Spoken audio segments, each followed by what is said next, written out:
Semua orang di dalam bank itu menoleh bukan karena sesuatu yang istimewa datang, melainkan karena seorang wanita dengan baju kompeng camping dan bau anyir. Keringat berani menginjakan kakinya di lantai marmer yang biasa dilalui sepatu mahal dan jas parfum mahal. Di gendongannya, seorang bayi dengan pipi tirus menangis pelan. Sementara para teller menahan tawa, security menyipitkan mata, dan bisik-bisik jijik mulai bergaung.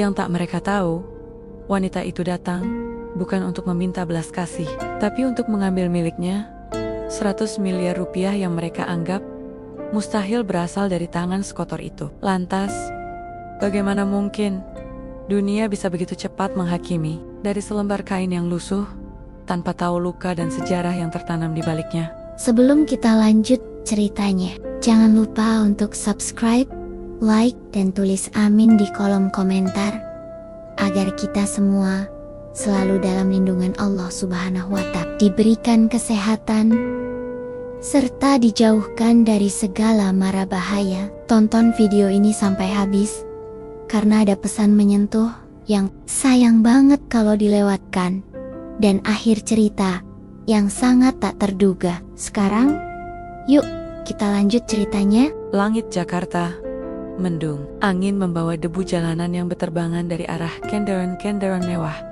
yang melintas tanpa peduli siapapun yang ada di pinggir trotoar. Di sudut paling sunyi dari trotoar itu berdiri seorang perempuan. Tubuhnya kecil, tapi gendongannya besar. Bayinya terlelap, tak menyadari dinginnya angin yang menyelinap di antara lipatan kain lusuh yang membungkus tubuh mungilnya. Pakaian perempuan itu robek di beberapa sisi. Bekas cucian kering yang tak sempurna tampak seperti noda, membandel di balik warna aslinya yang sulit ditebak. Orang-orang berlalu lalang, namun hanya sedikit yang meliriknya. Dan dari yang melirik, lebih banyak yang mencibir ketimbang peduli. "Pao Pengget," bisik seorang wanita yang mengenakan jas elegan berwarna krem sambil menutup hidung. "Ngapain dia di depan bank begini? Ngemis kali," kata pria paruh baya dengan nada sinis. Kacamata hitam bertengger angkuh di batang hidungnya. Tapi perempuan itu tak menggubris satupun. Ia berdiri diam, tegak.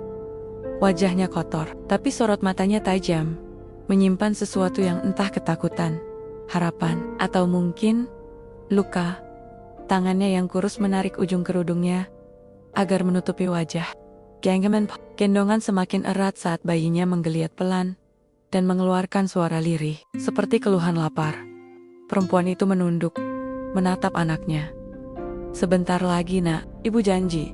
Kalimat itu keluar seperti bisikan, tapi dalam hati, suaranya menggelegar seperti sumpah yang tak bisa ditarik kembali. Ia memandang ke arah gedung tinggi, bercermin kaca yang memantulkan bayangan tubuhnya sendiri. Gedung itu berdiri, menjulang megah dan dingin. Tulisan besar di bagian atasnya terbaca jelas.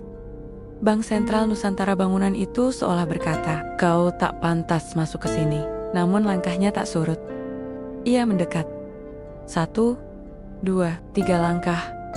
Setiap langkah seperti menembus dinding penilaian. Orang-orang di sekitar mulai menatap lebih tajam. Beberapa satpam bank menoleh dan saling pandang. Salah satu dari mereka yang berseragam lengkap dan bersenjatakan tongkat kayu di pinggang menghampiri. "Bu, ini area privat, gak bisa sembarang orang masuk," ujarnya sambil menahan hidung, seolah keberadaan wanita itu mencemari udara pagi. Wanita itu hanya menunduk dan merogoh saku kecil di balik gendongan bayi. Tangannya gemetar. Ia mengeluarkan sebuah buku tabungan tua dan menunjukkan ke arah satpam. "Saya mau tarik uang, Pak." Satpam itu tertawa pendek. "Bu, ini bank, bukan panti sosial. Gak semua orang bisa seenaknya masuk. Apalagi berpakaian kayak begini." Wanita itu menelan ludah menggorekannya. Kering, tapi ia menatap lurus ke mata satpam. "Tabungan atas nama saya pemiliknya." Satpam itu tertawa makin keras. Beberapa nasabah yang hendak masuk ikut melirik, bahkan ada yang mengabadikan momen itu lewat ponsel. "Pemilik tabungan?" ejek satpam. "Kau bahkan gak punya sandal yang layak." "Memang benar." Kaki wanita itu hanya beralas sandal jepit yang sudah hampir putus. Tumitnya pecah-pecah, telapak kakinya hitam dan keras. seperti telah melewati ribuan kilometer jalan berbatu. Namun ia tetap berdiri. Tak ada kemarahan, tak ada air mata. Hanya tekad. Satpam yang satunya datang, lebih muda, tapi tak kalah sinis. "Sudah mas, biar saja. Lagian, orang kayak gini juga gak bakal punya tabungan. Paling juga buku itu nemu di jalan." Wanita itu menoleh pelan. "Saya tahu nomor rekeningnya. Saya tahu kata sandinya. Saya hafal semua." Suara itu lirih, tapi cukup membuat satpam berhenti, tertawa. Akhirnya, dengan berat hati dan pandangan mencurigakan, mereka membiarkan wanita itu masuk, tapi hanya dengan satu syarat: dia harus duduk di pojok dan tidak membuat keributan. Saat memasuki ruangan berpendingin itu, tubuh wanita itu menggigil, bukan hanya karena suhu, tapi juga karena tatapan yang menusuk dari setiap sudut. "Ibu," Sosialita mengangkat alis. Seorang remaja memotret diam-diam. Seorang pegawai pria berbisik pada rekan wanitanya sambil tertawa menahan suara. Di meja customer service, seorang teller perempuan mendelik tajam. "Dia ngapain di sini? Siapa yang biarin dia masuk?" Wanita itu duduk perlahan di pojok ruangan. Bayinya menangis pelan. Ia menyusui anak itu dengan tangan yang bergetar. Keringat dingin membasahi pelipisnya. Tapi ia tahu, ia tak bisa mundur lagi. Hari ini harus terjadi. Ia harus mengambil uangnya demi anaknya, demi hidup mereka. Tak ada jalan lain. Sementara itu, suara nomor antrian terdengar dari pengeras suara. "Nomor 34. Silakan, ke loket 2. Wanita itu menatap nomor kecil di tangannya. "Nomor 101. Masih jauh. Namun ia tak peduli. Ia akan menunggu. Seberapapun sakitnya, nomor 101 masih begitu jauh, seakan tak mungkin digapai hari ini. Setiap detik terasa lambat, setiap menit seperti 1000 tahun. Tapi wanita itu tetap di sana, duduk memeluk gendongannya erat, seperti menggenggam dunia terakhir yang ia miliki. Bayinya merengek, tangisnya lemah, nyaris tak terdengar. Tapi cukup membuat kepala beberapa orang menoleh dengan wajah tak senang. Kalau tahu anaknya rewel, kenapa dibawa ke tempat seperti ini? Gumam seorang pria dengan jas abu-abu, penuh raut jijik. Wanita itu menunduk, ia mengusap pipi bayinya dengan kain ujung kerudung. Suaranya pelan, lembut, dan penuh rasa bersalah. "Maaf ya sayang, ibu juga nggak tahu harus kemana lagi." Seorang ibu parubaya yang duduk 2 kursi darinya memindahkan tas ke sisi lain, menjauh darinya. Ia melihat wanita itu seperti melihat penyakit. "Waduh, jangan sampai nular deh. Nggak tahu tuh baju kapan terakhir dicuci," ucapnya ke teman di sebelahnya. Tak peduli wanita itu bisa mendengar, tapi dia tetap diam. Matanya menatap kosong ke arah lantai marmer yang mengilap. Terpantul di sana, bayangan tubuhnya sendiri kotor, lelah, dan sepi. Sebuah dunia yang tak lagi ia kenal. Bukan karena ia tak pantas berada di sini, tapi karena mereka sudah lebih dulu memutuskan. "Kau bukan Siopa. 3 tahun lalu, dia tidak seperti ini." Namanya Rania, seorang wanita muda dengan segala mimpi yang dibangun bersama suaminya. Mereka punya usaha kecil yang sedang berkembang, toko, kelontong, dan warung makan sederhana di pinggir kota. Uang tabungan mereka terus bertambah. Setiap keuntungan disisihkan, ditabung, dijaga rapi, hingga suatu malam suaminya tak pulang. Berita kecelakaan masuk ke ponsel Rania, seperti petir yang menyambar siang hari. Mobil terbakar, tubuh suaminya tak bisa dikenali. Sejak hari itu, hidup Rania seperti dilempar dari tebing. Ia harus mengurus semuanya sendiri. Keuangan, warung, rumah, dan kandungan yang baru berusia 2 bulan. Bulan demi bulan berlalu, usaha bangkrut, rumah disita, semua tabungan selain satu tabungan besar yang ia simpan di bank ini, tak ia sentuh sedikit pun, demi anak yang akan lahir. Ia percaya, suatu hari nanti, ia akan datang ke bank ini, bukan untuk memohon tapi mengambil haknya. Dan hari itu adalah hari ini. Nomor 52. Masih setengah perjalanan, Rania memeluk bayinya lagi. Tangannya mulai gemetar, matanya berair. Tapi ia menahannya. Tangis bukan solusi. Ia memejamkan mata sejenak, berharap waktu berlalu. Lebih sabar. Tapi sebaliknya waktu justru berubah kejam, memperpanjang setiap detik dengan ejekan. Seorang anak kecil menunjuk ke arahnya, lalu berkata keras, "Mah, itu gembel. Bawaan bajunya sobek, kok bisa masuk bank?" Ibunya tertawa kecil, lalu mengajak anaknya pindah tempat duduk. Rania menoleh, hatinya pedih, tapi ia tersenyum kecil kepada anak itu. Senyum yang hambar, senyum yang pahit. Senyum yang menyimpan air laut di mata yang kering.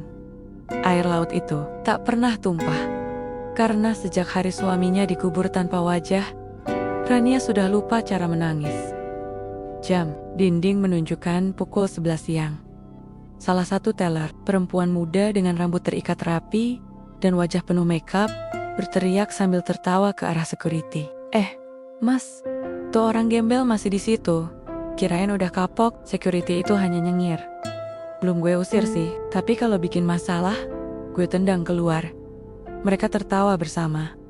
Tak tahu bahwa setiap tawa mereka hari ini akan jadi penyesalan di hari kemudian, tapi saat itu, Rania hanya menunduk. Ia membuka buku tabungan lama di pangkuannya. Kertasnya sudah mulai menguning. Tapi angka-angka yang tertera masih utuh, puluhan digit. Tabungan warisan kerja keras suaminya, harta terakhir mereka. Ia menatap nama di halaman pertama. Rania Putri. Amarah tangannya mengusap pelan nama itu. Nama yang dulu selalu ia banggakan, nama yang kini jadi bahan tertawaan. Nomor 65. Tangisan bayi makin nyaring. Ia lapar. Perutnya kosong sejak tadi pagi. Rania sudah tak punya uang untuk membeli susu. Bahkan sebungkus biskuit pun sudah tak mampu ia beli. Ia buka tas kecil di sampingnya. Hanya ada air putih di botol bekas. Minum sedikit, lalu membasahi bibir bayinya. Bayi itu terdiam sesaat, sebelum menangis lagi. Tangan Rania gemetar. Ia menahan tangis. Bukan karena dirinya, tapi karena anak itu tidak salah apa-apa. Anak yang lahir dari perutnya, dari darahnya, dari cintanya kepada pria yang kini hanya tinggal kenangan. Anak itu pantas hidup layak. Anak itu pantas disayang. Anak itu pantas mendapat segalanya. Bukan duduk di pojok bank, kelaparan, dan dihina tanpa ampun. Saat nomor 71 terdengar, suara seorang teller perempuan terdengar memanggil security. "Mas, itu gembel. Suruh keluar deh, gak nyaman.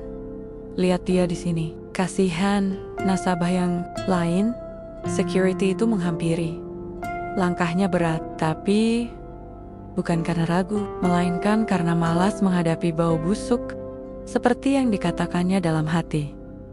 "Bu, sekali lagi, ini bukan tempat buat orang kaya ibu. Tolong keluar dengan baik-baik."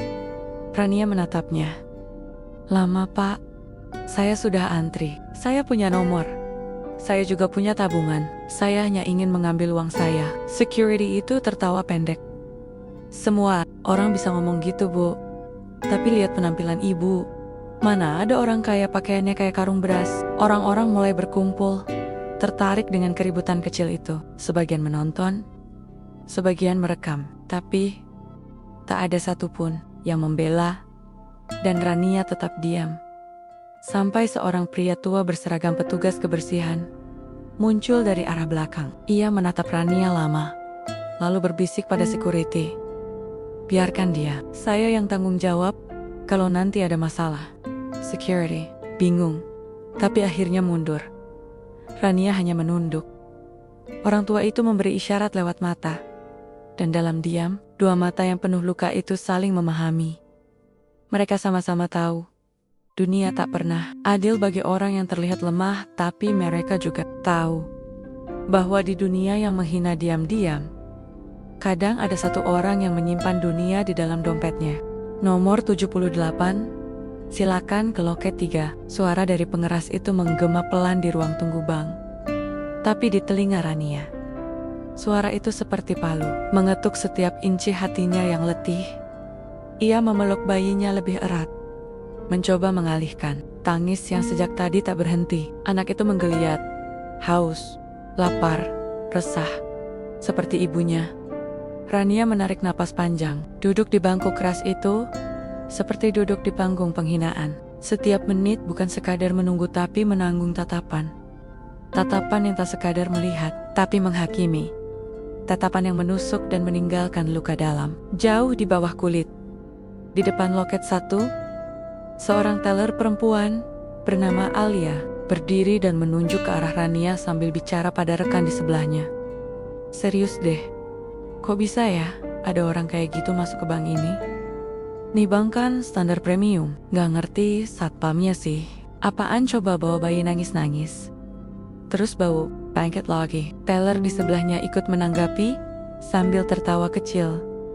Iya, gue tadi pikir dia minta tolong atau apa, malah bilang mau tarik tabungan. Hahaha. Lucu gak sih? Rania bisa mendengar, walau suaranya lirih dan ditahan, tapi kata-katanya masuk seperti jarum ke dalam dada. Ia tetap duduk, tapi matanya menatap kosong. Tanpa berkedip, tangannya mengelus kepala bayi itu. Pelan, lembut, seakan ingin membungkusnya dengan seluruh sisa kasih yang masih ia miliki.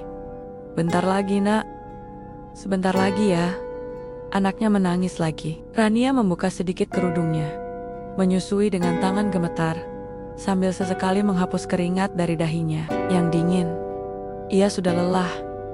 Lelah bukan karena menunggu, tapi karena menahan diri untuk tidak menyerah. Nomor 82, silakan ke loket 4. Semakin dekat, beberapa orang mulai terlihat tak nyaman dengan keberadaan Rania. Seorang pria muda dengan jas dan ponsel di tangannya berdiri dari kursi, lalu berjalan ke customer service dan berbisik, "Ma, itu ibu-ibu di pojok. Agak mengganggu sih, saya rasa bank ini perlu jaga standarnya ya. Gak enak ada nasabah kayak gitu." Petugas customer service hanya mengangguk dan tersenyum kaku. Ia pun ikut menoleh ke arah Rania dengan tatapan curiga. Tapi tidak ada satupun dari mereka yang mencoba bertanya. Tak ada yang ingin tahu kenapa dia datang. Tak ada yang peduli untuk apa dia duduk selama itu. Tak satupun yang sudi mendengar alasannya. Yang mereka lihat hanyalah baju kumuh, wajah lesu, dan bau keringat. Rania menatap buku tabungan yang kini ada di pangkuannya. Ia membukanya pelan. Lembar pertama bertuliskan angka-angka lama. Saldo waktu itu masih dalam satuan juta. Lembar kedua naik ratusan juta. Dan di lembar keempat, nominal terakhir yang tercatat 100 miliar rupiah. Ia tak pernah menyentuhnya. Bukan karena tidak butuh, tapi karena ia simpan untuk hari ini. Hari ketika semua pintu tertutup dan tak ada lagi yang bisa ia harapkan kecuali tabungan yang dulu ia bangun bersama suaminya. Air matanya mulai menggenang, tapi cepat-cepat ia usap. Ia tak ingin mereka melihatnya menangis. Bukan karena malu, tapi karena tahu mereka tak layak untuk melihat lukanya. Nomor 89, silakan ke loket 1. Rania menarik napas, genggaman pada buku tabungan semakin kuat. Beberapa teller mulai memperhatikan. Alia yang tadi mengejek melihat Rania dengan tatapan mencibir. Ia membisik ke temannya, "Awas aja kalau sampai orang itu ke loket gue, nggak bakal gue layani." "Jijik banget," temannya tertawa, mengangguk pelan. Dunia di dalam bank itu terasa seperti dunia yang sudah kehilangan rasa manusiawi. Semua dibungkus oleh kemewahan, semua diselubungi oleh standar tampilan. Padahal, di balik pakaian lusuh, siapa tahu ada jiwa yang lebih murni daripada mereka yang berdasi. Tiba-tiba, bayinya menangis lebih keras. Semua orang menoleh, beberapa memasang wajah tak senang. Rania panik. Ia mengayun gendongan perlahan. Saya tenang. Ibu di sini." Tapi tangisan itu semakin kencang. Rania tahu anak itu lapar. Perutnya kosong sejak tadi malam. Ia menggigit bibirnya sendiri. Menahan rasa bersalah. Menahan perih. Menahan amarah kepada dunia yang seolah menutup semua pintu, semua jendela, semua hati. Teller Alia berdiri dari kursinya dan berseru dari balik loket, "Bu, tolong ya, ini tempat umum, jangan bikin ribut. Kalau anaknya rewel, keluar dulu." Semua mata tertuju pada Rania. Beberapa ikut mengangguk. Satpam yang tadi sudah memperingatkan pun berjalan mendekat lagi. Bu, tolong kerjasama ya. Ini bank, bukan tempat umum buat anak kecil rewel. Rania menunduk. Ia bangkit perlahan. Gendongannya masih erat di dada, tapi ia tidak keluar.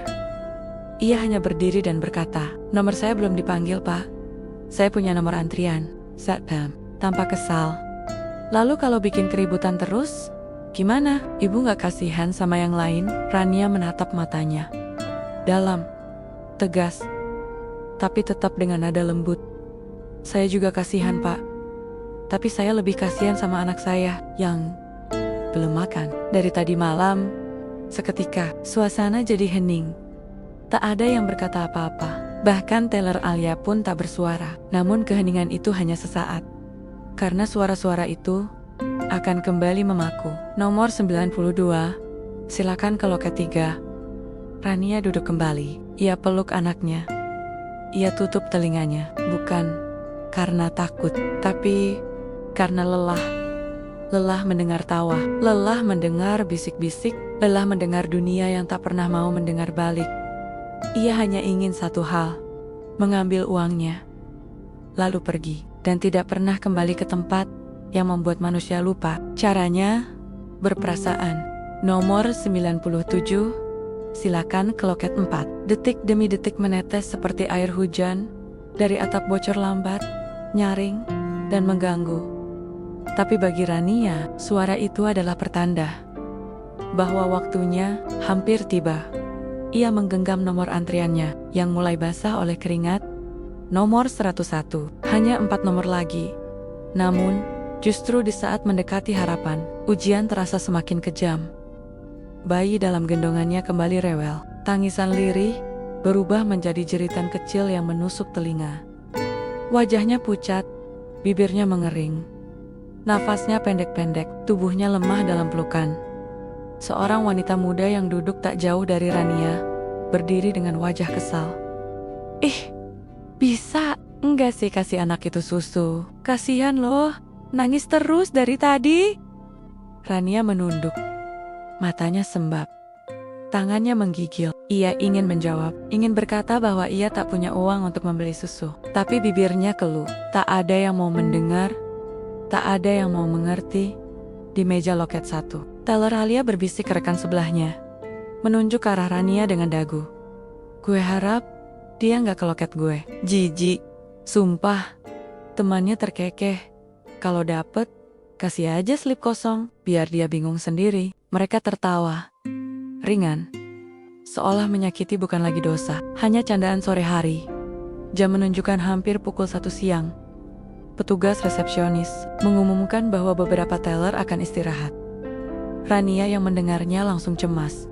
Ia berdiri, kakinya hampir tak sanggup menopang tubuhnya. Ia melangkah pelan ke meja depan. "Permisi Bu, kalau nomor saya belum dipanggil, apakah bisa tetap dilayani setelah istirahat?" Petugas itu menatap Rania seperti menatap sesuatu yang mengganggu pemandangan. Ia tak menjawab langsung, malah menunduk menulis sesuatu. Lalu, dengan nada dingin, ia berkata, "Tergantung. Kalau telat, ya ulang antri. Kami punya prosedur." Rania mengangguk pelan. Ia kembali ke kursinya. Tapi baru saja duduk, kursinya ditarik seseorang. Seorang pemuda dengan jas rapi yang baru masuk mengambil tempat duduk Rania tanpa peduli. Ia hanya berkata singkat, "Sorry, saya duluan." Rania terdiam. Ia melirik ke sekitar. Semua bangku penuh. Ia mencoba berdiri tegak sambil menggendong anaknya yang makin berat. Tak satu pun orang menawarkan kursi. Tidak satu pun. Dan akhirnya, Rania berdiri di sudut sambil mengayun pelan gendongan yang makin lemas. Matanya nanar, tapi tak satu tetes air mata jatuh. Mungkin karena matanya sudah terlalu lelah menangis di hari-hari sebelumnya. Nomor 100, silakan ke loket 2. 1 nomor lagi. Jantung Rania berdebar. Tangannya semakin kuat menggenggam buku tabungan dan KTP yang terbungkus plastik bening. Ia menarik napas panjang. "Sebentar lagi sayang, sebentar lagi kita keluar dari neraka ini," bisiknya di telinga. Anaknya yang mulai terpejam karena kelelahan. Namun, petugas di loket 2 berdiri. Ia berbicara lewat pengeras suara. Untuk sementara, loket 2 akan istirahat. Mohon maaf atas ketidaknyamanannya. Rania hampir limbung. Bibirnya bergetar. Ia mencari petugas terdekat. Namun semua terlihat sibuk. Ia mendekati security yang berdiri di dekat tangga. Maaf pak, saya nomor 101. Tinggal satu lagi. Anak saya sakit, tolong. Apakah saya bisa dilayani sebelum istirahat? Satpam itu menggeleng. Gak bisa bu. Semua nasabah antri. Ibu bukan satu-satunya orang yang punya urusan. Sabar aja. Sabar, kata itu. Seperti lelucon di telinga Rania. Ia sudah menyimpan sabar itu seperti nasi basi di perut kosong. Sudah terlalu sering ditelan bulet-bulet. Tanpa bisa dikunyah, apalagi dimuntahkan. Seketika, tubuh bayinya menggeliat. Rania panik. Wajah si kecil memucat. Napasnya pendek. Tangannya dingin. Sayang, buka matanya. Jangan tidur dulu. Sebentar lagi nak, sebentar lagi. Ia menangis sekarang. Tangis yang tercekat di tenggorokan. Ia memeluk anaknya rat-rat. Hibernia. Tertawa. Atau jeritan hati yang tak terdengar. Orang-orang melihat, tapi tak mendekat. Mereka hanya menonton. Seperti menonton film sedih tanpa ikut sedih. Salah satu dari mereka bahkan mengangkat ponsel. Merekam diam-diam sambil terkikik. Viral nih, kayaknya. Gembel bawa bayi nangis-nangis di bank elit. Siap-siap TikTok, nomor 101. Silakan ke loket 1. Rania tersentak. Suara itu terdengar seperti panggilan hidup. Ia berdiri cepat. Tubuhnya goyah, gendongannya nyaris terlepas. Tapi, ia tak peduli. Ia berjalan cepat ke loket 1. Dan, di belakang loket itu, berdiri Alia. Wajahnya langsung berubah ketika melihat siapa yang datang. Oh, Tuhan, bisiknya jengkel. Rania berdiri di depan kaca loket. Ia meletakkan buku tabungan dan KTP dengan tangan gemetar. Tangannya kotor, ada bekas keringat dan debu, tapi ia letakkan dengan hati-hati. Saya ingin menarik tabungan saya, Bu, katanya pelan. Anak saya butuh dirawat, saya butuh uang itu. Sekarang, Alia tak menjawab. Ia hanya memutar bola mata, lalu mengambil dua benda itu dengan ujung jari seolah menjijikkan. Ia memeriksa sebentar, kemudian tertawa kecil. Ibu yakin? Nggak salah tempat. Ini bank, Bu, bukan koperasi sembako. Rania tidak menunduk kali ini. Ia menatap langsung ke mata Alia. Saya tahu, saya tidak pantas dipandang, tapi saya juga tahu siapa saya. Tolong proses tabungan saya. Alia lalu membuka sistem komputer. Ia masukkan data satu persatu, nomor rekening, nama, nomor identitas, dan wajahnya berubah. Mata yang tadi menghina, kini membelalak. Mulutnya terbuka, nafasnya tertahan. Jarinya gemetar saat membaca angka yang terpampang di layar monitor. Tangannya refleks menekan tombol panggil manajer. Satu kata keluar dari mulutnya, nyaris tak terdengar. 100 miliar. Wajah Alia berubah.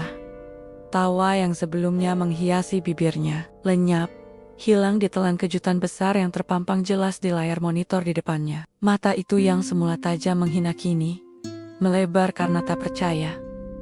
Ia berkedip beberapa kali, memastikan angka yang muncul bukan kesalahan sistem, tapi tidak. Angka itu nyata. Saldo 100 miliar rupiah. 100 miliar, bukan 100 ribu. Bukan 100 juta, tapi 100 miliar rupiah.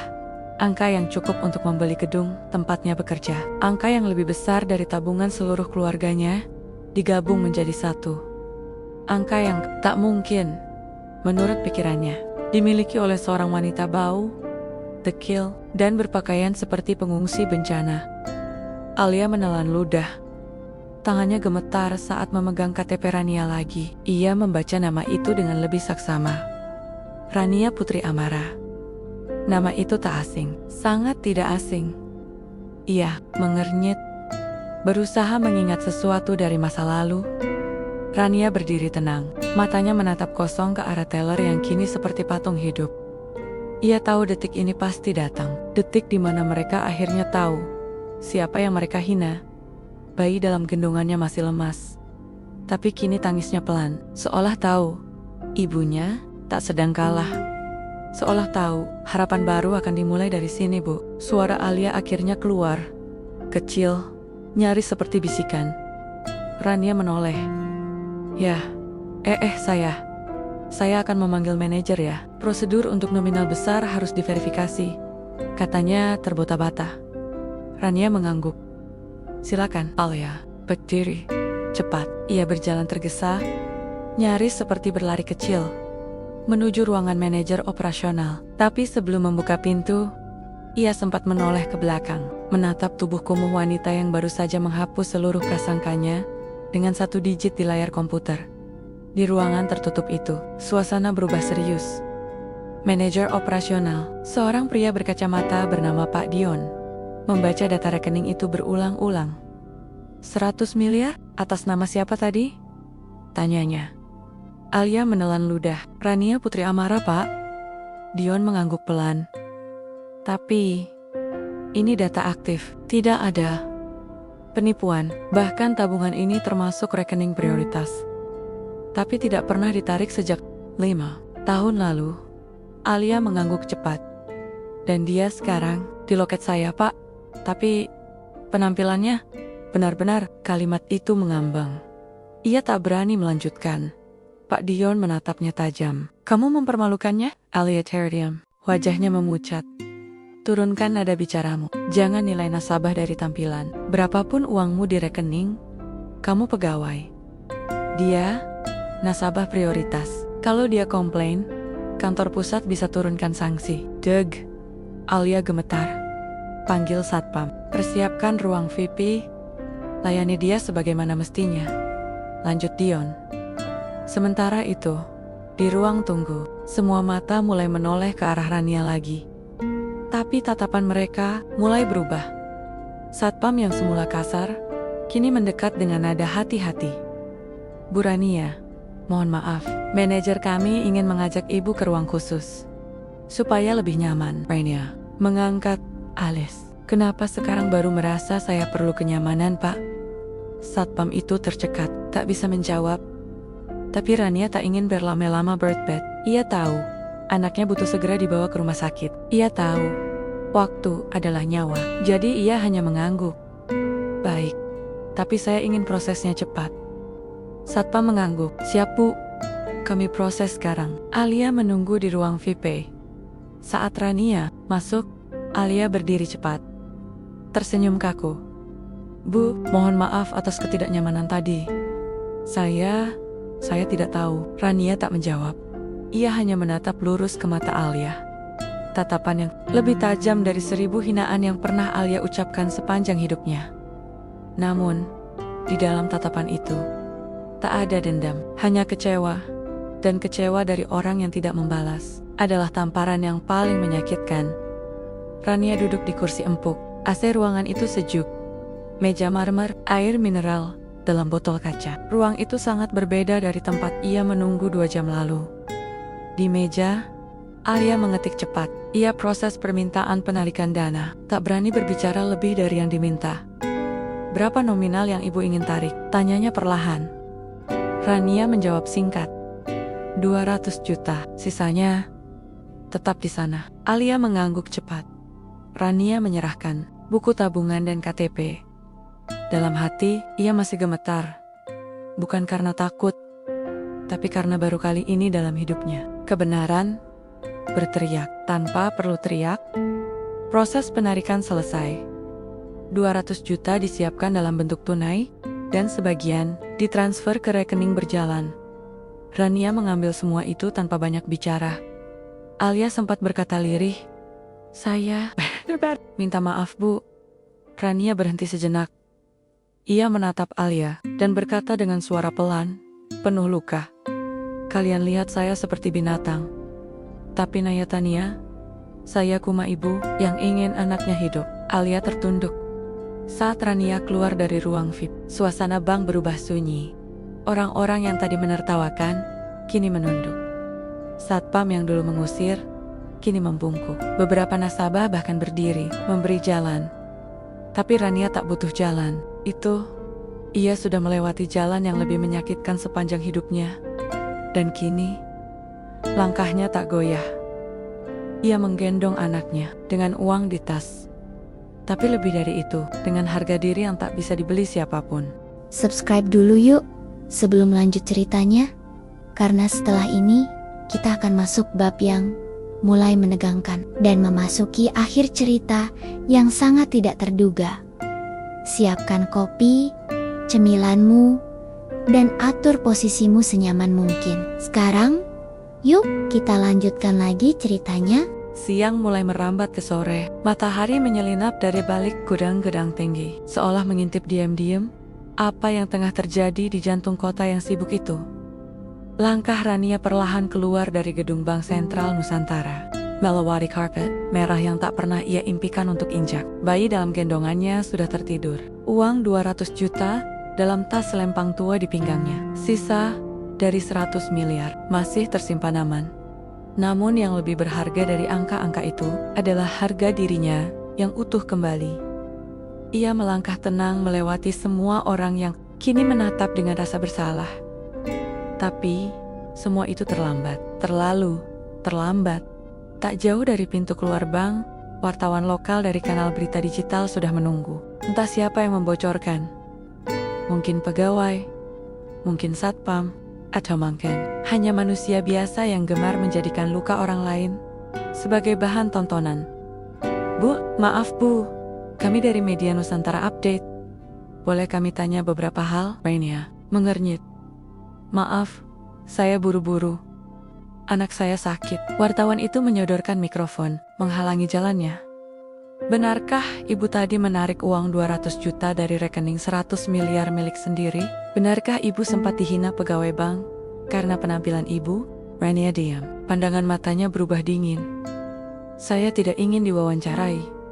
Namun wartawan lain datang, disusul seorang wanita dengan kamera HP yang ikut merekam dan berteriak, "Hebat. Ya bu, dari gembel jadi miliarder. Ini inspiratif banget. Netizen pasti suka." Klik, klik. Suara kamera terdengar beruntun. Dan saat itulah, kemarahan yang selama ini dibungkam, mulai bocor dari dalam dada Rania. Ia berdiri tegak, matanya menatap tajam ke arah para wartawan. "Kenapa kalian tiba-tiba peduli? Karena saya punya uang?" Mereka terdiam. Rania melanjutkan dengan suara yang tak tinggi, tapi tajam seperti pisau. "Kalian tidak peduli saat anak saya menangis kelaparan di pojok bangku. Kalian tidak peduli saat saya diusir satpam dihina teller, diludahi dengan tatapan. Kalian hanya peduli saat angka di layar menyebut miliaran. Baru kalian datang, membawa kamera, membawa mikrofon, membawa kepalsuan." Wartawan itu mengerut. Beberapa mundur pelan, tapi rekaman mereka terus berjalan. Rania melangkah maju. Setiap kata yang keluar dari mulutnya kini tak hanya terdengar, tapi mengguncang. Dunia ini hanya memandang dari luar. Kalau bajuku compang-camping, kalian pikir aku pengemis. Kalau sandalku sobek, kalian pikir aku beban masyarakat. Padahal kalianlah yang miskin-miskin hati. Jalanan itu sunyi. Beberapa orang yang lewat berhenti. Pegawai bank di balik kaca terdiam. Para security yang sempat mengejeknya kini menunduk. Rania berdiri tegak di tengah kerumunan. Bayinya tetap dalam pelukan. Namun kini, ia bukan lagi sosok yang lemah. Ia adalah nyala api dari semua luka yang selama ini dibungkam. Tak sampai 5 jam sejak kejadian itu, rekaman Rania menyebar luas di media sosial. Potongan video saat ia berbicara di depan wartawan menampar realita masyarakat secara telanjang viral. Judul-judul menghebohkan muncul.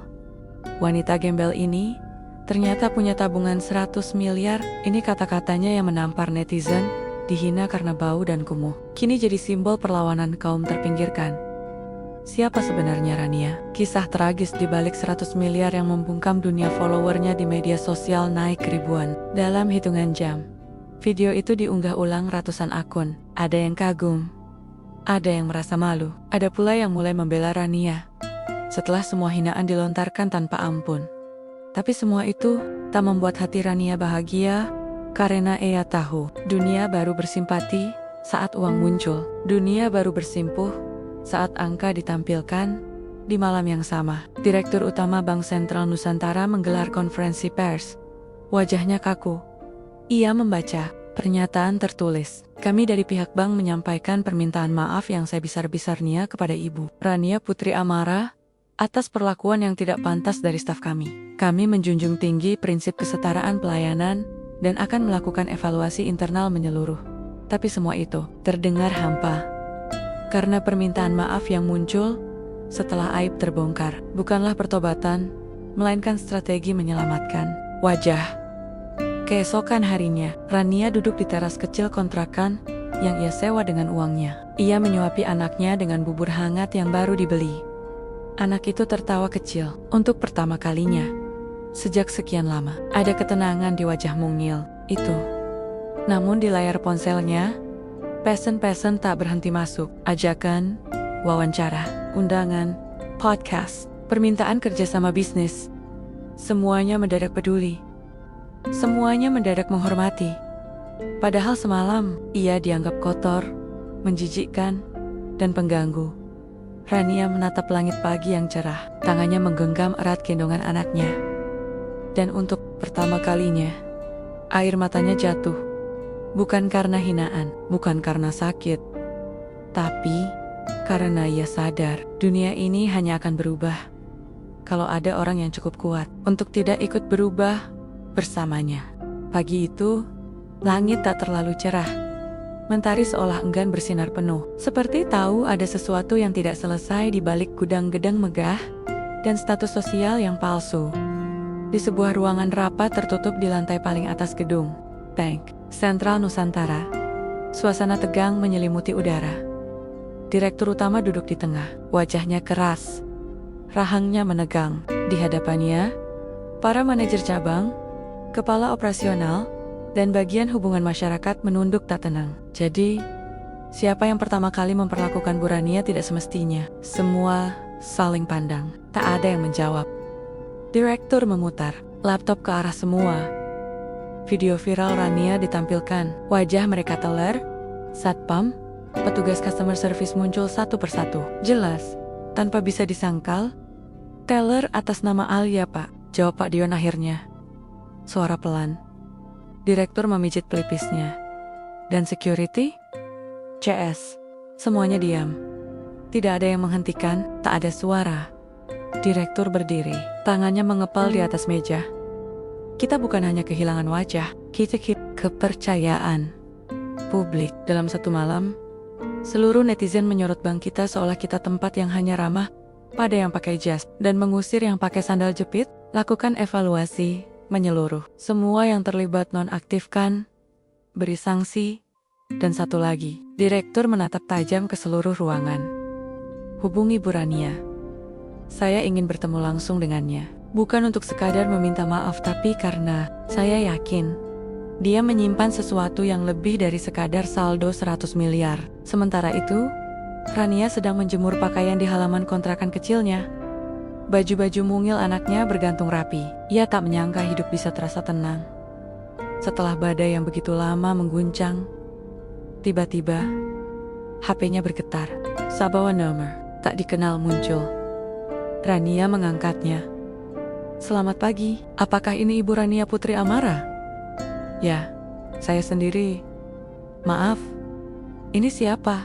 Perkenalkan, saya Sekretaris Direktur Utama Bank Sentral Nusantara. Bapak Direktur ingin bertemu Ibu secara langsung. Hari ini, jika memungkinkan, apakah Ibu bersedia? Rania diam sesaat. Ia melirik anaknya yang tengah tidur siang. Hatinya menimbang, bukan karena takut, tapi karena ia tak ingin lagi kembali ke tempat yang pernah menginjak-injak harga dirinya. Tapi suara kecil di hatinya berkata, ini bukan hanya tentang aku, ini tentang semua orang yang pernah dihina karena tampilan. Ini tentang luka yang harus dibuka agar tak bernanah diam-diam. Ia menghela napas pelan. Baik, tapi saya tidak akan datang dengan make up. Tidak akan pakai perhiasan, tidak akan berdandan mewah. Saya akan datang seperti saya yang kemarin dan saya harap kalian melihat saya sebagai manusia hari ini. Di seberang telepon, suara itu tercekat. Baik, Bu, Kami siap menerima ibu apa adanya. Sore itu, gedung bank kembali menjadi pusat perhatian.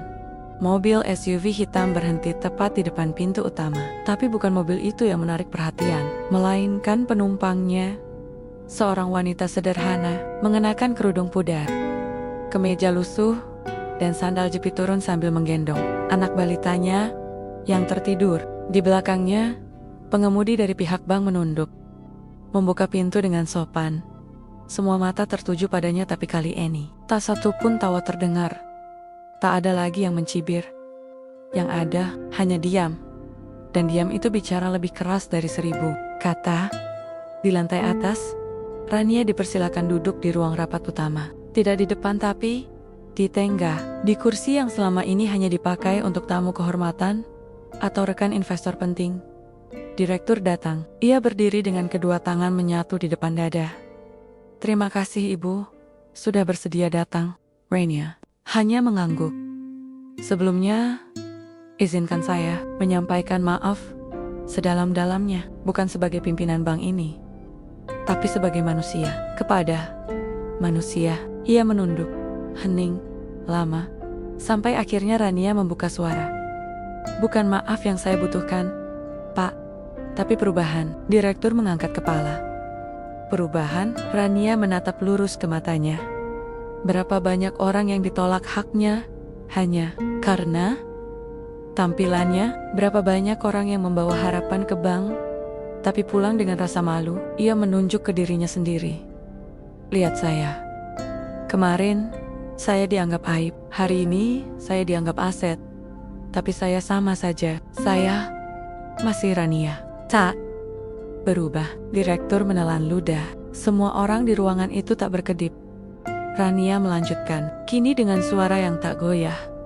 Buat sistem yang menghargai siapapun, bukan hanya yang bawa tas mahal. Latih pegawai kalian untuk punya hati sebelum punya seragam. Jangan pastikan tidak ada lagi wanita lain yang harus menangis di depan loket karena dianggap tak layak punya uang. Suasana tegang. Beberapa petinggi menunduk. Sebagian menyesap air minum, tapi tak satu pun berani membantah.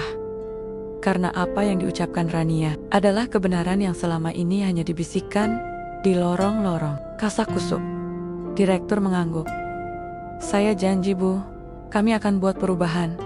Dan kami ingin Ibu menjadi bagian dari itu. Rania terkejut. Maksudnya? Direktur tersenyum kecil. Kami ingin Ibu menjadi duta kesetaraan layanan, bukan hanya sebagai wajah kampanye, tapi sebagai penasihat internal karena pengalaman Ibu lebih jujur dari semua pelatihan yang pernah kami buat. Semua orang di ruangan menatap Rania, tak pernah membayangkan sebelumnya. Wanita yang kemarin hanya duduk di pojok dihina, disingkirkan, dan dianggap bukan siapa-siapa, kini diminta menjadi wajah perubahan institusi perbankan terbesar di kota. Namun Rania tak langsung menjawab. Ia menunduk, mencium dahi anaknya. Lalu berkata pelan, kalau anak ini bisa tumbuh di dunia yang tidak menilai manusia dari bajunya, maka saya akan terima tawaran itu. Direktur berdiri, menyalami Rania dengan kedua tangan. Dan untuk pertama kalinya, semua yang diam akhirnya berbicara. Dan suara itu datang dari seorang ibu biasa yang hatinya tak pernah compang-camping. Pagi di kota mulai hidup. Namun kali ini, bukan suara klakson mobil atau keramaian pasar yang menggema, melainkan suara dari panggung kecil di depan gedung pusat Bank Sentral Nusantara. Spanduk putih terbentang megah di belakang panggung. Peluncuran Gerakan Kesetaraan Layanan Nasional bersama Rania Putri Amara hari itu. Rania berdiri di atas panggung, bukan sebagai bintang tamu, bukan sebagai korban, bukan pula sebagai bahan gosip. Ia berdiri sebagai pengubah arah, sebagai nama yang dulu ditertawakan kini diabadikan. Media dari berbagai kota hadir. Pimpinan-pimpinan bank cabang dari seluruh penjuru negeri datang. Sebagian dari mereka pernah mencibir kisahnya. Kini, mereka mendengarkan dengan diam yang penuh rasa malu. Rania mengenakan gamis polos warna kelabu, kerudung senada, dan sepatu kain yang baru dibelinya seminggu lalu. Wajahnya tetap sederhana, tapi auranya tak bisa disangka Lia kini menjadi simbol. Direktur utama berdiri di sampingnya, lalu memberi isyarat. bahwa mikrofon diserahkan padanya. Seketika, semua kamera mengarah padanya. Lampu sorot dinyalakan. Rania menarik napas. Matanya menatap barisan orang yang berdiri tegak, persis seperti mereka yang dulu duduk membelakanginya saat ia dihina. Ia mulai berbicara, suaranya jernih, tak bergetar. Saudara-saudaraku, hening.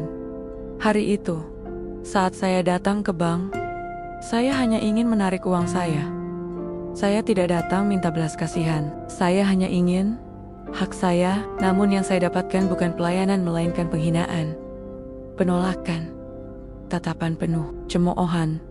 Hanya karena baju saya sobek, anak saya rewel, dan sandal saya tipis. Ia berhenti sebentar. Kamera tetap menyala. Beberapa wartawan mencatat cepat, tapi tak ada satupun suara. Semua mendengarkan. Rania melanjutkan, tapi hari ini, saya tidak berdiri di sini untuk membalas. Saya berdiri di sini karena saya tahu jika saya diam, maka yang lain akan terus dihina dalam bisu yang tak terdengar. Tepuk tangan kecil terdengar, tapi Rania mengangkat tangan, meminta mereka tenang. Saya bukan pahlawan. Saya hanyalah seorang ibu yang ingin anak saya tumbuh di dunia yang menghargai manusia, bukan dari merek sepatu, merek tas, atau saldo ATM. Saya tidak minta dilayani sebagai miliarder. Saya hanya ingin dilihat sebagai manusia. Kali ini, tepuk tangan menggema. Ada yang menunduk. Ada yang menangis pelan. Karena semua orang di situ tahu, tidak semua luka harus berdarah untuk terasa menyakitkan. Di sisi lain kota, Alia teller bank yang sempat menghina Rania menonton lewat layar ponsel. Ia kini tak lagi berseragam. Rambutnya terurai, wajahnya sembab. Ia sudah diberhentikan dari jabatannya. Namun tak satupun kata makian keluar dari mulutnya saat melihat Rania berpidato. Yang ada hanya satu air mata dan suara lirih dari hatinya. Aku dulu buta, tapi hari ini aku melihat. Setelah pidato, Rania turun dari panggung. Ia disambut oleh ibu-ibu rumah tangga, pekerja kasar, tukang ojek, bahkan pegawai administrasi dari bank-bank kecil yang datang jauh-jauh hanya untuk bertemu sosok yang selama ini mereka doakan diam-diam. Salah satu wanita mendekat, memeluknya erat. Ia berkata dengan suara gemetar, "Bu, saya juga pernah digusur dari bank hanya karena saya bawa anak saya yang demam. Saya nggak punya uang waktu itu. Tapi saya cuma ingin buka tabungan, tapi mereka usir saya karena anak saya muntah di ruang tunggu." Rania memeluknya lebih erat. Sekarang tak akan ada lagi yang seperti itu. Aku dari Kayahan. Layar raksasa di sisi gedung menampilkan wajah Rania dan anaknya. Tertulis di bawahnya, Ronia Putri Amara, Duta Kesetaraan Layanan Nasional 2025. Karena setiap orang berhak dihormati, bukan dinilai. Hari itu sekadar peluncuran program. Hari itu adalah pengakuan bahwa selama ini dunia kita telah salah menilai, salah mendengar, dan salah mengerti.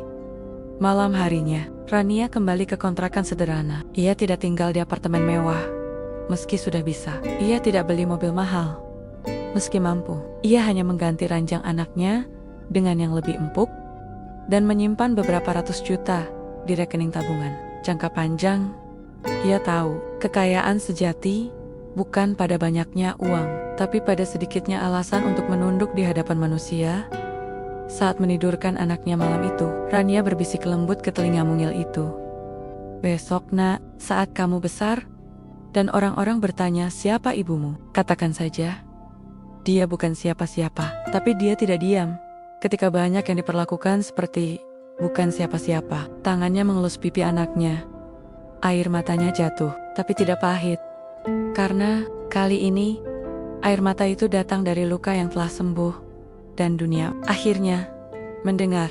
Sudah lebih dari 2 minggu sejak pidato Rania mengguncang dunia perbankan. Tapi gaungnya belum juga reda. Media masih rutin mengangkat namanya. Podcast-podcast ternama membahasnya. Di warung kopi, di ruang tunggu puskesmas, di angkutan umum. Nama Rania Putri Amara tak lagi asing. Ia bukan selebriti, ia bukan pejabat, ia bukan aktivis. Tapi kisahnya menyentuh luka yang selama ini disimpan banyak orang. Dalam diam, ia mewakili mereka yang tak punya suara. Pagi itu, udara terasa lebih ringan. Rania berdiri di depan kontrakan kecilnya, mengenakan kemeja putih dan rok panjang abu-abu. Di tangannya, ia menggenggam tas kain sederhana berisi dokumen. Anaknya yang kini tampak jauh lebih sehat digendong oleh tetangganya, Bu Yani, yang belakangan sering membantu menjaga. "Tenang aja, Ron. Anakmu aman sama saya. Kamu fokus hari ini ya," ujar Bu Yani sambil tersenyum. Rania memeluk anaknya sebentar, lalu menatap matanya dengan tenang. "Ibu pergi bentar." "Ya nak, ibu bukan kerja, tapi berjuang untuk kamu dan anak-anak lain yang tak pernah diajari dunia untuk bangga dengan ibunya sendiri." Hari itu, Rania menghadiri pertemuan lintas institusi perbankan, pelayanan publik, dan Kementerian Sosial di Balai Chota. Ia diundang sebagai pembicara utama. Semua yang hadir mulai dari pejabat, pengusaha, akademisi mendengarkan perempuan yang dulunya hanya dianggap gembel di pojok bank itu dengan penuh perhatian. Dalam forum itu, Rania membuka laptop usangnya. Ia menampilkan sebuah proyek sosial yang sedang ia bangun. Gerakan tempat duduk untuk yang terluka. Tujuannya sederhana, tapi mendalam. Menyediakan ruang pelayanan publik yang ramah bagi ibu miskin, orang tua, tunawisma, dan warga yang selama ini sering dipinggirkan. Tidak hanya kursi fisik, tetapi tempat mereka didengar dan dimanusiakan. Banyak orang duduk di ruang tunggu, ujar Rania. Tapi tak semua merasa ditunggu. Beberapa pejabat tertegun. Ada yang mencatat cepat. Bahkan kepala dinas sosial tampak menyeka sudut, matanya diam-diam. "Negara ini besar bukan karena gedungnya tinggi," lanjut Rania, "tapi karena ada orang-orang kecil yang masih bertahan, meski tak pernah diajak bicara." Tepuk tangan bergemuruh memenuhi aula. Hari itu, Rania bukan hanya menjadi simbol, ia menjadi gerakan. Sepulang dari acara, Rania berjalan melewati taman kota. Beberapa remaja perempuan menghampirinya. "Bu Rania, kami pengagum ibu," kata salah satunya sambil gugup. "Dulu saya malu lihat ibu saya kerja, jadi buruh cuci. Tapi sejak lihat ibu, saya sadar yang hina bukan mereka yang miskin, tapi mereka yang mencemooh orang miskin." Rania tersenyum, memeluk mereka erat. "Apapun pekerjaan ibumu, jangan pernah merasa rendah. Dunia mungkin menilai dari dompet, tapi Tuhan menilai dari niat." Remaja itu menangis, lalu tertawa. Dan dari kejauhan, matahari mulai merendah, tapi sinarnya jatuh tepat di wajah Rania, seolah memberi ruang pada cahaya yang kini tumbuh dari dalam dirinya sendiri. Malamnya, Rania duduk di lantai rumah kecilnya. Ia membuka dompet lusuh yang dulu menemaninya ke bank. Ia mengeluarkan lembaran slip tabungan terakhir, lalu menatapnya lama. Satu angka tertera di situ. Sisa. Saldo 99.800 0.000 rupiah. Ia tersenyum kecil. Bukan karena jumlah itu, tapi karena ia tahu uang itu kini punya arah. Bukan untuk membeli status, bukan untuk membalas dendam, tapi untuk membangun sistem di mana tidak ada lagi orang yang diukur dari sepatu, tapi dari langkahnya. Beberapa hari kemudian, nama Rania masuk dalam daftar 100 perempuan paling berpengaruh versi majalah Nusantara. Ia berada di urutan ketiga, setelah seorang ilmuwan dan menteri pendidikan. Namun ketika wartawan meneleponnya untuk wawancara eksklusif, Rania hanya menjawab singkat, "Terima kasih, tapi saya bukan siapa-siapa. Saya hanya ingin dunia tahu bahwa orang seperti saya juga bisa bicara, juga bisa berpikir, juga bisa bermimpi." Tak lama setelah itu, Rania mendapat surat dari seorang perempuan tua dari desa terpencil di Sumatera. Tulisan tangannya gemetar, tapi isinya tajam. "Bu Rania, saya pernah dibentak di bank hanya karena saya tidak bisa baca formulir. Tapi setelah melihat ibu di TV, saya kembali ke bank itu dan minta tolong tanpa rasa takut. Dan anehnya, mereka baik. Mungkin bukan karena saya berubah, tapi karena ibu sudah membuka mata mereka." Rania meneteskan air mata. Ia tahu, satu langkah kecilnya telah membuat ribuan orang merasa tidak sendirian lagi. Malam itu, langit di atas kontrakannya tak berawan. Bintang terlihat jelas, angin masuk perlahan dari sela-sela jendela. Anak Rania tidur dengan tenang. Ia menatap wajah kecil itu, mengelus rambutnya, lalu berbisik. Dulu ibu pernah dikira sampah. Tapi hari ini, Nak, ibu sadar. Bukan ibu yang hina, melainkan mereka yang kehilangan hati. Saat memakai seragam, air matanya jatuh. Namun seperti malam sebelumnya, air mata itu bukan lagi milik luka, tapi milik kemenangan. 1 bulan berlalu, sejak dunia mengenal nama Rania Putri Amara. Namun baginya, hidup tak pernah berubah menjadi kemewahan. Ia tetap bangun subuh, tetap menyapu halaman kontrakannya sendiri, tetap menyuapi anaknya dengan tangan lembut yang sama. Berubah, hanya cara dunia melihatnya. Kini, jika ia masuk ke bank, pegawai berdiri memberi salam. Jika ia duduk di ruang publik, orang-orang mengangguk hormat. Bahkan ketika ia masuk pasar, para pedagang tak lagi melihatnya sebagai ibu dekil yang menawar keras, melainkan sebagai lambang kejujuran, luka, dan keberanian. Tapi semua perlakuan itu tak membuatnya terbang. Rania tetap menapaki tanah karena ia tahu, yang benar tidak selalu harus tinggi kadang. Ia justru tinggal di bawah, agar bisa menampung yang jatuh. Hari itu, Rania berdiri di depan sebuah lahan kosong di pinggir kota. Ia menatap tanah itu dalam-dalam. Bersamanya berdiri beberapa relawan, arsitek, dan anak-anak muda dari komunitas sosial yang ia bentuk. 1 bangku, 1 harapan. Di tangannya tergenggam map besar berisi desain pembangunan. Rania membuka lembar pertama, sebuah gedung sederhana dengan ruang konseling, ruang tunggu yang hangat, musola, dan dapur umum. Tempat itu akan diberi nama Rumah Duduk Rania. Tempat bagi mereka yang pernah dianggap tak layak duduk. Bukan rumah penampungan, bukan yayasan amal, tapi rumah pengembalian martabat. Tempat orang bisa datang, bukan untuk diberi wang, tapi diberi pendengaran, diberi pelukan, diberi percaya. Rania menoleh ke para relawan muda itu. Teman-teman, kita mulai dari sini. Tapi mimpinya sampai ke hati ribuan orang yang pernah merasa dunia ini hanya untuk yang cantik, yang kaya, dan yang tampil meyakinkan. Semua mengangguk. Beberapa dari mereka dulunya juga korban diskriminasi, mantan TKW, pemulung, buruh, yang diberhentikan secara tidak adil, dan ibu-ibu tunggal. Kini, mereka punya satu suara, dan suara itu dipimpin oleh seorang ibu yang dulu hanya ingin menarik uang, tapi kini menarik perubahan. Di tempat berbeda, Alia, mantan teller bank, mengirimkan surat elektronik kepada Rania. Bu Rania, saya sudah diterima kerja di sebuah koperasi desa. Mereka tidak menolak masa lalu saya, dan saya tak lagi malu mengakuinya. Setiap kali saya melayani orang dengan pakaian lusuh, saya teringat ibu. Bukan karena trauma, tapi karena saya ingin menjadi orang yang seharusnya saya jadi waktu itu. Terima kasih telah menghancurkan tembok yang saya bangun dari kesombongan. _Rania membacanya pelan, lalu menulis balasan singkat. Terima kasih, Alia. Luka bukan untuk disembunyikan, tapi untuk jadi pelajaran bersama. Jangan pernah berhenti menjadi manusia. Dunia ini butuh lebih banyak pegawai seperti kamu yang pernah salah, lalu benar-benar belajar. 3 bulan setelah insiden itu, Rania menerima undangan resmi dari Istana Negara. Presiden ingin memberikan penghargaan padanya, warga inspiratif nasional dalam bidang keadilan sosial. Namun, dengan suara tenang, ia menolak secara terbuka. Ia berkata pada wartawan yang datang, penghargaan yang sesungguhnya bukan piagam, tapi saat kita bisa duduk sejajar, tanpa harus jadi siapa-siapa.